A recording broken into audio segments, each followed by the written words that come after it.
Bonjour et bienvenue dans un nouvel épisode sur l'Emplace. C'est Salahdin avec vous et aujourd'hui nous allons parler sur les 7 principes de management de la qualité. Les amis, avant de commencer, j'aimerais bien vous poser une simple question. Est-ce qu'on peut produire une chose de néant? Vous allez me répondre certainement que c'est pas possible. Vu que nous avons un certain principe dans l'esprit, que vous le connaissez bien sûr, le principe de Lavoisier qui dit qu'en quoi qu'il n'y a rien qui se crée, tout se transforme. Ce principe est devenu une conviction, d'accord, et une norme à laquelle on ne peut pas s'échapper. C'est la base de la chimie.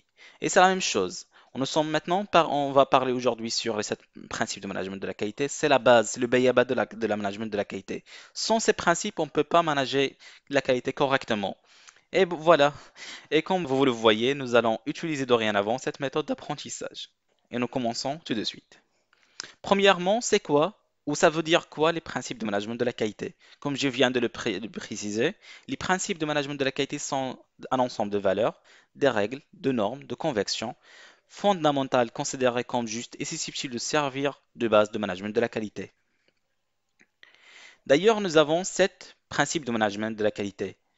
Nous avons l'orientation client, la leadership, implication du personnel, approche processus, amélioration continue, prise de décision fondée sur des épreuves et management de relations avec les parties intéressées. Ces principes sont classés par ordre de priorité. Ces principes sont complémentaires et indissociables. Mettre un système de management qui se base sur ces principes va sans doute vous permettre d'apporter la satisfaction et les résultats attendus pour vos clients. Et en revanche, nous allons commencer aujourd'hui par l'orientation client. Être orienté client, c'est simplement placer ce dernier au centre de préoccupation de l'entreprise et doit être un sujet de la haute importance, vu que la source de revenus. Pour expliquer davantage les amis, le client veut avoir une certaine qualité désirée, un certain nombre de fonctionnements, des choses qu'il souhaite avoir, mais il se trouve après le processus de fabrication avec une certaine qualité inférieure à la qualité désirée.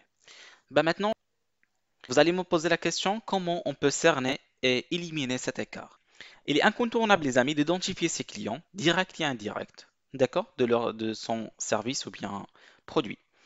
Identifier leurs besoins exprimés et implicites, actuels et futurs bien sûr, communiquer leurs besoins en interne et après la réalisation, il est nécessaire de faire une enquête de satisfaction pour voir est-ce que vous avez eu la satisfaction client.